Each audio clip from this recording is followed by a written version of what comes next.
Write this down. What have you tried so far? If you've ever worked with a coach before or talked to a coach about potentially working with them, I bet you they have asked you this question, and that's myself included. I do ask my clients and prospective clients this question, and I've worked with coaches, business coaches before as well, and they ask this question: what have you tried so far? This is a powerful and valuable question because it reminds you to turn your focus inward and that you are your own best resource.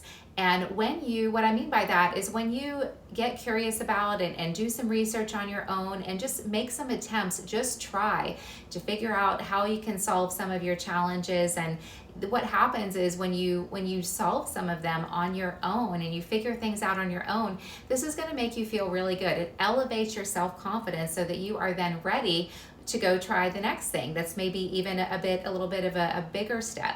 And chances are, even if it's not a coach, if you reach out to a friend or a peer with a challenge that you're struggling with, or maybe somebody that has gone further in a certain career direction that interests you in particular, so you reach out to them to learn what they did to get there, which is a great thing to do. I highly recommend that. If you haven't tried some things already on your own, how likely is it that you're actually going to take and implement their advice?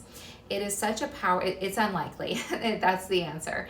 And even if you're working with a coach, you're unlikely to actually do the work that they give you to help you get where you want to go if you haven't tried first some things on your own.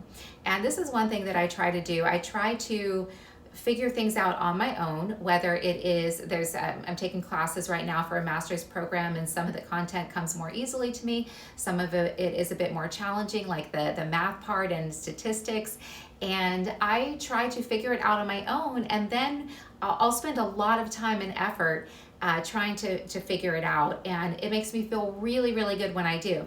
But then once I get to a point where I've spent a lot of time and I'm stuck now, then it's time for me to reach out and ask for help. And I've also taught myself how to do so many things just with YouTube and online, and sometimes that learning how to do things on your own is just identifying a resource. But I want you to, and I encourage you to try some things on your own. Do a Google search, get on YouTube, do some brainstorming, try something before reaching out to somebody else. And then when you do reach out to a resource for help, you are much more likely to be successful in taking in, receiving the help that they're giving you, and then implementing it. So remember that you are your own best resource. And if you are struggling with something, ask yourself this question: what have I tried so far? And if it's not that much, start trying.